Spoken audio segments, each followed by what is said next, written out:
नमस्कार दोस्तों, welcome to the UPSC times.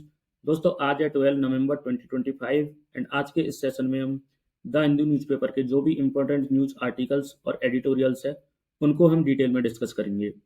आज का डिस्कशन बहुत ही शानदार रहने वाला है। आज के द हिंदू में प्रीलिम्स एंड मेंस दोनों के पॉइंट ऑफ व्यू से काफ़ी इंपॉर्टेंट आर्टिकल्स है। कुछ आर्टिकल्स का यहाँ पे रिपीटेशन भी हुआ है, बट हम इन सबको डिटेल में विद स्टेटिक इंफॉर्मेशन देखेंगे। तो आज के हमारे टॉपिक्स है। फर्स्ट टॉपिक है हमारा हाईएस्ट ग्रीन हाउस गैस। ये आर्टिकल इंडिया में बढ़ते ग्रीन हाउस गैस एमिशन को हाईलाइट करता है। सेकंड टॉपिक है हमारा ग्रेट इंडियन बस्टर्ड। ये आर्टिकल ग्रेट इंडियन बस्टर्ड और लेसर फ्लोरिकन के कंजर्वेशन पर सुप्रीम कोर्ट के कंसर्न को बताता है। एंड नेक्स्ट टॉपिक है हमारा गगनयान। ये आर्टिकल गगनयान मिशन के अंदर इसरो के लेटेस्ट पैराशूट टेस्ट हुए हैं उनके बारे में है। अगला टॉपिक है हमारा SIR ऑफ इलेक्टोरल रोल्स। ये आर्टिकल इलेक्शन कमीशन के 12 स्टेट और यूटीज में हुई स्पेशल इंटेंसिव रिवीजन पर डिबेट और उसके कॉन्स्टिट्यूशनल चैलेंजेस के बारे में है। नेक्स्ट आर्टिकल है हमारा एक्सप्लॉइटेटेड वर्कर्स। ये आर्टिकल फोर्स्ड लेबर और एक्सप्लॉइटेशन ऑफ वर्कर्स के ऊपर है। एंड नेक्स्ट आर्टिकल है हमारा फिशिंग ट्रबल्स। ये आर्टिकल इंडिया और श्रीलंका के बीच पाल्ट बे में फिशिंग डिस्प्यूट पर है, जहां तमिलनाडु के फिशरमैन अपने ट्रेडिशनल फिशिंग राइट्स के लिए संघर्ष कर रहे हैं। उसके बाद हम देखेंगे एक्सरसाइज मित्र शक्ति, और सबसे लास्ट में हम देखेंगे सेशंस ऑफ द पार्लियामेंट। तो चलिए शुरू करते हैं और देखते हैं आज का the Hindu analysis. First topic है हमारा हाईएस्ट ग्रीन हाउस गैस। ये आर्टिकल बताता है कि 2024 में इंडिया ने दुनिया भर में सबसे ज़्यादा इंक्रीज देखा है ग्रीन हाउस गैस एमिशन में, लेकिन फिर भी इंडिया का per capita emission global average से आता है। अब यहाँ पे ग्रीन हाउस गैसेस वो गैसेस होती है जो अर्थ के एटमॉस्फेयर में हीट को ट्रैप करती है, जैसे कार्बन डाइऑक्साइड, मीथेन और नाइट्रस ऑक्साइड। ये गैसेस ग्लोबल वार्मिंग और क्लाइमेट चेंज का मेन रीजन है। 2024 में दुनिया भर में total 57,700 metric tons of CO2 equivalent gases emit हुई। इनमें से सबसे ज़्यादा एमिशन फॉसिल फ्यूल से आया, जैसे कोयल, ऑयल और नेचुरल गैस। इनका कंट्रीब्यूशन लगभग 69% था total green house gas emission में। और पावर जनरेशनल सेक्टर सबसे बड़ा एमिटर था, जैसे कि उसके बाद इंडस्ट्री, फिर ट्रांसपोर्ट और फ्यूल प्रोडक्शन। मीथेन एमिशंस भी काफ़ी मेजर थी, around 16% of total green house gases, जो मेनली एग्रीकल्चर और वेस्ट मैनेजमेंट से आई। साथ ही डिफॉरेस्टेशन और लैंड यूज चेंज भी इस साल के एमिशन राइज में इम्पोर्टेंट फैक्टर रहे हैं। ये सारे ह्यूमन एक्टिविटीज मिलकर एंथ्रोपोजेनिक एमिशंस को बढ़ा रहे हैं, मतलब ये एमिशन नेचुरल नहीं बल्कि मैन मेड है। अब बात करते हैं करंट इशू की। 2024 में इंडिया ने सबसे ज़्यादा एब्सोल्यूट इंक्रीज रिकॉर्ड किया ग्रीन हाउस गैस एमिशन में कंपेयर टू 2023। मतलब दुनिया के सभी देशों में इंडिया का ग्रोथ सबसे फास्ट था। एंड इंडिया अब दुनिया का third largest green house gas emitter बन गया है, चाइना और यूनाइटेड स्टेट्स के बाद। लेकिन इंटरेस्टिंग बात यह है कि इंडिया का पर कैपिटा एमिशन अभी भी 3 टन्स ऑफ CO2 इक्विवेलेंट है, जबकि ग्लोबल एवरेज 6.4 टन है। ये बताता है कि इंडिया का एमिशन ग्रोथ यहाँ पे रैपिड है, लेकिन पॉपुलेशन के हिसाब से अभी भी लो इंटेंसिटी पर है। इश्यू ये है कि इंडिया जैसे डेवलपिंग देश को अपने इकोनॉमिक ग्रोथ और एनवायरमेंटल सस्टेनेबिलिटी के बीच बैलेंस बनाना है। रैपिड इंडस्ट्रियलाइजेशन और एनर्जी डिमांड के चलते एमिशंस बढ़ रहे हैं, लेकिन इंडिया की रिस्पॉन्सिबिलिटी भी है कि वो क्लीन एनर्जी ट्रांजिशन पर फोकस करे। यहाँ पे रिन्यूएबल एनर्जी जैसे इलेक्ट्रिक मोबिलिटी और सस्टेनेबल एग्रीकल्चर जैसे स्टेप्स ही इंडिया को long term climate goals achieve करने में हेल्प कर सकते हैं। अब बात करते हैं हमारे सेकंड टॉपिक की, ग्रेट इंडियन बस्टर्ड। ये आर्टिकल ग्रेट इंडियन बस्टर्ड और लेसर फ्लोरिकन के एक्सटेंशन को लेकर सुप्रीम कोर्ट के कंसर्न और उनके कंजर्वेशन एफर्ट के बारे में बात करता है। ग्रेट इंडियन बस्टर्ड इंडिया की सबसे क्रिटिकली इंडेंजर्ड बर्ड मानी जाती है। ये राजस्थान के स्टेट बर्ड भी है और इसको मतलब ग्रासलैंड इकोसिस्टम का फ्लैगशिप स्पीसीज कहा जाता है, क्योंकि ये पूरे इकोसिस्टम की हेल्थ को रिप्रेजेंट करती है। इसका मेन हैबिटेट राजस्थान और गुजरात में है, जबकि छोटी पॉपुलेशंस महाराष्ट्र, कर्नाटका, आंध्र प्रदेश में भी मिलती है। ग्रेट इंडियन बस्टर्ड का लाइफ साइकिल भी काफ़ी स्लो है।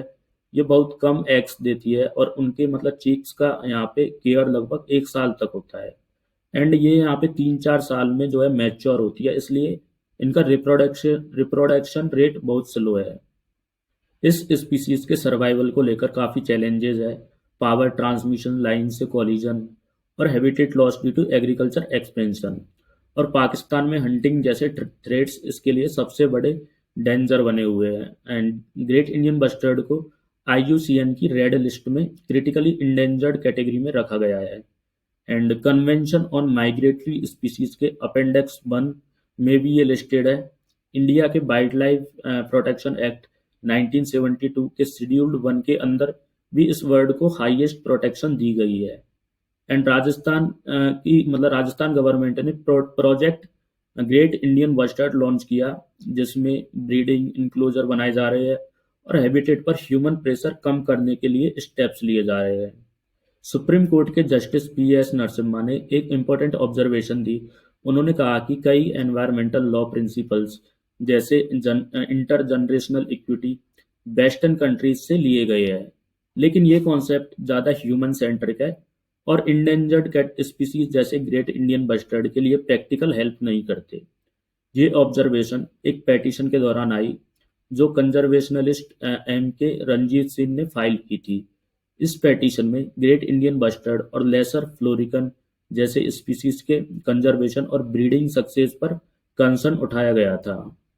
अब नेक्स्ट हम बात करते हैं गगनयान के बारे में।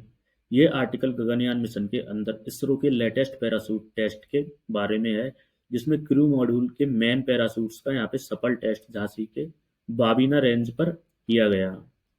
गगनयान भारत का पहला ह्यूमन स्पेस फ्लाइट प्रोग्राम है, जिसका मेन गोल है 3 इंडियन एस्ट्रोनॉट्स को लो अर्थ ऑर्बिट यानी कि 400 किलोमीटर की ऊंचाई तक भेजना, जहां वो 3 दिन तक मिशन परफॉर्म करेंगे और फिर सेफली अर्थ पर वापस आएंगे। ये मिशन इंडिया को उन्हीं एलाइड देशों की लिस्ट में शामिल करेगा जिनके पास ह्यूमन स्पेस फ्लाइट कैपेबिलिटी है, जैसे कि अमेरिका, रसिया और चाइना। मिशन के लिए एस्ट्रोनॉट्स का यहाँ पे सिलेक्शन और ट्रेनिंग भी शुरू हो चुकी है। ग्रुप कैप्टन यहाँ पे प्रशांत बालाकृष्णन नेर और group captain Ajit Krishnan, group captain Angad Pratap और विंग कमांडर शुभांशु शुक्ला को गगनयान के लिए यहाँ पे डेजिग्नेटेड किए गए हैं।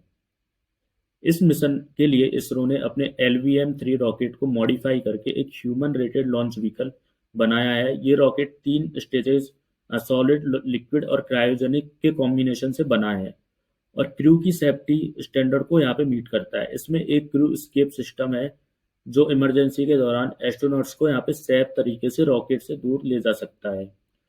ऑर्बिटल मॉड्यूल मिशन का मेन स्ट्रक्चर है, जिसमें 2 पार्ट होते हैं, क्रू मॉड्यूल और service module. Crew module astronauts के रहने के लिए प्रेशराइज्ड एनवायरनमेंट प्रोवाइड करता है, जबकि सर्विस मॉड्यूल थर्मल प्रोपल्शन और पावर सिस्टम के लिए रेस्पॉन्सिबल है। अब बात करते हैं आर्टिकल के मतलब कोर इशू की। इसरो ने गगनयान के पैराशूट सिस्टम के क्वालिफिकेशन के लिए एक important integrated main parachute air drop test conduct किया। ये टेस्ट 3 नवंबर को उत्तर प्रदेश के Jhansi Babina field firing range पर किया गया। इसका मेन पर्पज ये था कि ये इंश्योर करना था कि क्रू मॉड्यूल के मेन जो पैराशूट्स है वो सेफ और रिलायबल है री एंट्री के दौरान जो यूज लिए गए। ये पैराशूट्स एक स्टेप बाय स्टेप प्रोसेस से डिप्लॉय होते हैं, जिसे रिफीड इन्फ्लेशन कहते हैं। पहले पैराशूट पार्शियली ओपन होता है, जिसे रिफिंग कहा जाता है, और फिर कुछ समय बाद वो फुली ओपन होता है, जिसे यहाँ पे डिसरिफिंग कहते हैं। ये प्रोसेस एक स्पेशल पायरो डिवाइस के थ्रू परफॉर्म होती है। ये टेस्ट मिशन के सेफ्टी सिस्टम का एक क्रिटिकल पार्ट है, क्योंकि री एंट्री के समय पैराशूट्स ही एस्ट्रोनॉट्स को सेफ लैंडिंग को इंश्योर करते हैं। अब नेक्स्ट हम बात करते हैं special intensive revision of electoral rolls. ये आर्टिकल इलेक्शन कमीशन के द्वारा 12 स्टेट एंड यूटीज में कराई गई स्पेशल इंटेंसिव रिवीजन के ऊपर डिबेट और कॉन्स्टिट्यूशनल चैलेंजेस के बारे में है। इंडिया में वोटर लिस्ट या इलेक्टोरल रोल्स का revision representation of people act 1950 के सेक्शन 21 के अंदर होता है। इस सेक्शन के अकॉर्डिंग इलेक्शन कमीशन हर जनरल इलेक्शन के पहले इलेक्टोरल रोल को रिवाइज कर सकता है, या किसी भी साल जब वो चाहे रोल को रिवीजन कर सकता है। एंड रिवीजन के दो टाइप्स होते हैं, एक समरी रिवीजन और दूसरा इंटेंसिव रिवीजन। इंटेंसिव रिवीजन एक डिटेल्ड प्रोसेस होता है जिसमें इन्यूमरेटर हर घर जाकर वोटर डाटा वेरीफाई करते हैं, क्लेम और ऑब्जेक्शंस को हैंडल करते हैं और अपील डिसाइड करते हैं। ये एक टाइम कंज्यूमिंग प्रोसेस होता है, इसलिए यूजुअली इसे इलेक्शंस के टाइम पर करना पर नहीं बल्कि उन सालों में किया जाता है जब कोई मेजर इलेक्शंस ना हो। इलेक्टोरल रोल के रिवीजन का मेन ऑब्जेक्टिव होता है ये इंश्योर करना कि हर एलिजिबल सिटीजन वोटर लिस्ट में इंक्लूडेड हो, एंड कॉन्स्टिट्यूशन के आर्टिकल 326 के अकॉर्डिंग सिर्फ इंडियन सिटीजन्स को ही वोटिंग राइट मिलता है। सिटीजनशिप का लॉ आर्टिकल 1 to 11 और सिटीजनशिप एक्ट 1955 के थ्रू गवर्न होता है, एंड सिटीजनशिप को बर्थ, डिसेंट, रजिस्ट्रेशन और नेचुरलाइजेशन के जरिए एक्वायर किया जा सकता है। लेकिन ये सारी citizenship related matters ministry of home affairs के अंदर आती है, ना कि इलेक्शन कमीशन के अंदर। इसलिए सिटीजनशिप वेरीफाई करने के लिए कौन सा डॉक्यूमेंट वैलिड है, ये ईसीआई नहीं बल्कि कॉन्स्टिट्यूशनल और स्टेचुटरी मैटर है। अब करंट कंट्रोवर्सी का मेन मुद्दा ये है कि इलेक्शन कमीशन ने 12 स्टेट और यूटीज में स्पेशल इंटेंसिव रिवीजन एसआईआर का ऑर्डर दिया, जबकि इलेक्शंस बस कुछ ही महीने दूर थे। अपोजिशन ने इस पर प्रोटेस्ट किया और सुप्रीम कोर्ट में चैलेंज भी किया कि ये कहकर के रिसेंट 2024 समरी के रिवीजन के बाद इतना बड़ा एक्सरसाइज करना अनकॉन्स्टिट्यूशनल है। एसआईआर एक मैसिव प्रोसेस है जिसमें इन्यूमरेटर्स हर घर जाकर वोटर वेरिफिकेशन करते हैं, इसलिए इसे इलेक्शन के बिल्कुल पहले करना प्रैक्टिकली और लीगलिटी दोनों के लिए ही प्रॉब्लमेटिक है। दूसरा इशू सिटीजनशिप प्रूफ से रिलेटेड है। ईसीआई ने वोटर रजिस्ट्रेशन के लिए कुछ स्पेसिफिक डॉक्यूमेंट्स यहाँ पे मांगे, लेकिन आधार को एक्सेप्ट नहीं किया क्योंकि वो सिटीजनशिप का प्रूफ नहीं है। बाद में सुप्रीम कोर्ट ने इंटर्म ऑर्डर के जरिए ईसीआई को आधार को भी एक्सेप्ट करने के लिए कहा।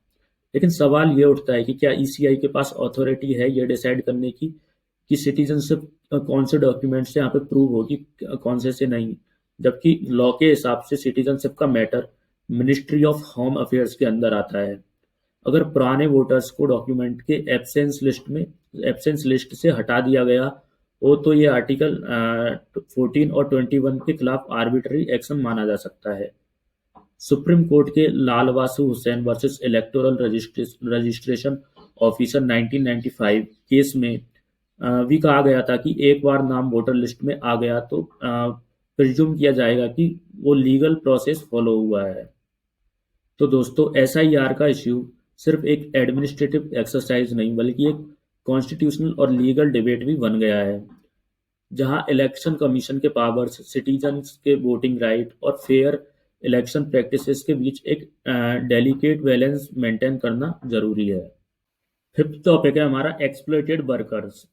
ये आर्टिकल फोर्स लेबर और एक्सप्लॉइटेशन के बारे में बात करता है, जहां इंडिया के ईस्टर्न कोर्ट्स पर सी फूड इंडस्ट्री के मतलब वर्कर्स को उनके बेसिक राइट्स और बेनिफिट्स से वंचित रखा जा रहा है और सरकारी पॉलिसीज के प्रोमिसेस सिर्फ कागजात तक ही सीमित रह गए हैं। इंटरनेशनल लेबर ऑर्गेनाइजेशन यानी आईएलओ एक ग्लोबल बॉडी है जो 1919 में बनी थी, ट्रीटी ऑफ वर्साइल के पार्ट के रूप में। एंड इसका मेन विजन था कि दुनिया में परमानेंट पीस तभी पॉसिबल है जब सोशल जस्टिस हो। 1946 जब लीग ऑफ नेशंस डिसॉल्व हुआ तब आईएलओ यूनाइटेड नेशंस की फर्स्ट स्पेशलाइज्ड एजेंसी बन गई। ये इस ऑर्गेनाइजेशन का मेन ऑब्जेक्टिव है कि इसमें वर्कर्स को और एम्प्लॉयर्स को और गवर्नमेंट को तीनों को इक्वल रिप्रेजेंटेशन दिया गया है इसके अकॉर्डिंग, जिससे पॉलिसीज बैलेंस और फेयर बन सके। आईएलओ का हेडक्वार्टर जेनेवा स्विट्जरलैंड में है और इसके 187 मेंबर कंट्रीज है, जिसमें इंडिया एक फाउंडिंग मेंबर है।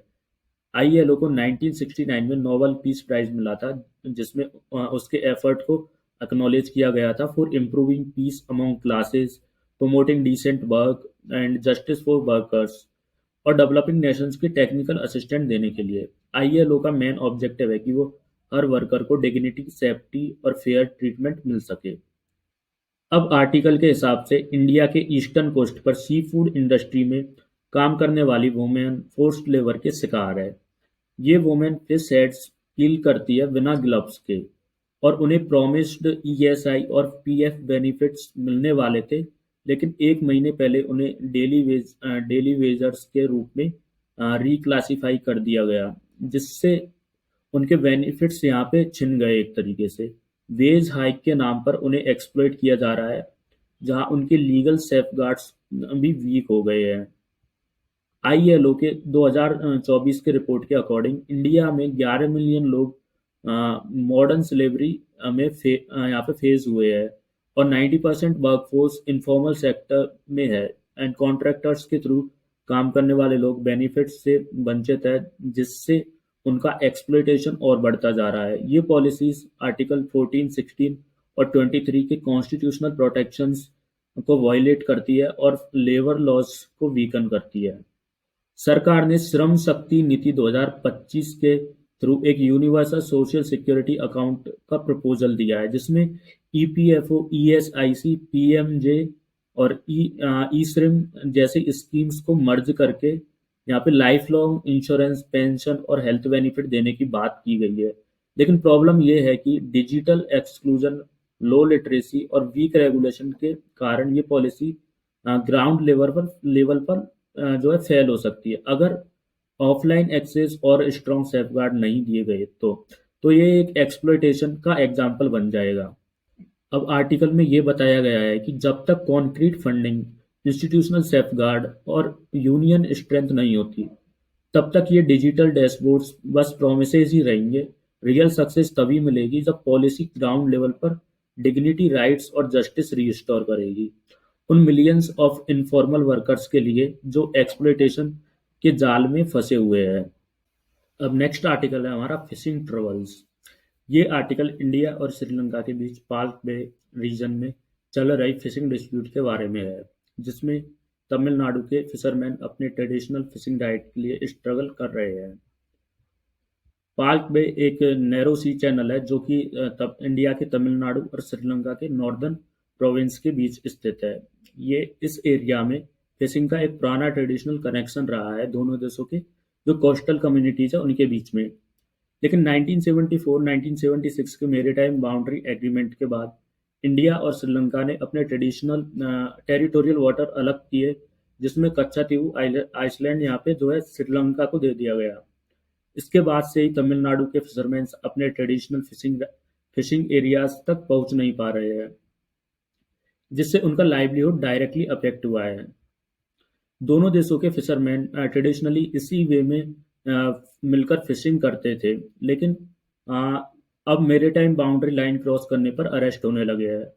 तमिलनाडु के फिशरमैन मोस्टली बॉटम थ्रोलिंग करते हैं, एक डिस्ट्रक्टिव फिशिंग मेथड जो सी बेड को डैमेज करता है, कोरल रीफ्स और फिश हैबिटेट को खत्म कर देता है। दूसरी तरफ श्रीलंका के फिशरमैन छोटी स्केल पर ट्रेडिशनल फिशिंग करते हैं, और उनका कंसर्न है कि इंडिया ट्रोलर्स उनके मेरीटाइम रिसोर्सेज को एग्जॉस्ट कर रहे हैं। अब नवंबर 9 को श्रीलंकन नेवी ने 14 तमिलनाडु फिशरमैन को अरेस्ट किया, जब उन्होंने allegedly international maritime boundary cross की। ये इंसिडेंट एक और नंबर नहीं है, ये बस लंबी और पेनफुल लीगेसी का हिस्सा है, जिसमें अभी तक 128 इंडियन फिशरमैन श्रीलंका की कस्टडी में है। तमिलनाडु के सीएम एम के स्टालिन ने एक्सटर्नल अफेयर्स मिनिस्टर जयशंकर को लिखकर इस मुद्दे पर एक्शन लेने की डिमांड की है। ये एक क्रॉनिक इशू बन गया है, जिसमें लाइवलीहुड और डिप्लोमेसी दोनों एट स्टेक है। तमिलनाडु के फिशरमैन के लिए ये सिर्फ एक लाइवलीहुड नहीं, बल्कि एक ट्रेडिशनल जो सवाल है, वो अपनी ट्रेडिशनल फिशिंग ग्राउंड तक पहुंचने के लिए IMBL international maritime boundary level cross करने का रिस्क लेते हैं। लेकिन बॉटम थ्रोलिंग के नुकसान और श्रीलंकन के स्ट्रिक्ट एक्शन के बाद उनका फ्यूचर अनसर्टेन है। आर्टिकल कहता है कि इंडिया को नॉर्दर्न श्रीलंकन फिशरमैन के लिए डीप सी फिशिंग और अल्टरनेटिव लाइवलीहुड स्कीम्स शुरू करनी चाहिए, ताकि बॉटम थ्रोलिंग को ग्रेजुअली बैन करके सस्टेनेबल फिशिंग को प्रमोट किया जा सके। अब नेक्स्ट टॉपिक है हमारा एक्सरसाइज मित्र शक्ति। मित्र शक्ति एक बायलैटरल एक्सरसाइज है जो हर साल इंडिया और श्रीलंका के बीच कंडक्ट की जाती है। इसका मेन ऑब्जेक्टिव है दोनों देशों की आर्मीज के बीच इंटर ऑपरेटिविटी और कोऑर्डिनेशन को बढ़ाना, खासकर सब कन्वेंशनल ऑपरेशंस जैसे काउंटर इंसर्जेंसी और काउंटर टेररिज्म सिचुएशंस में।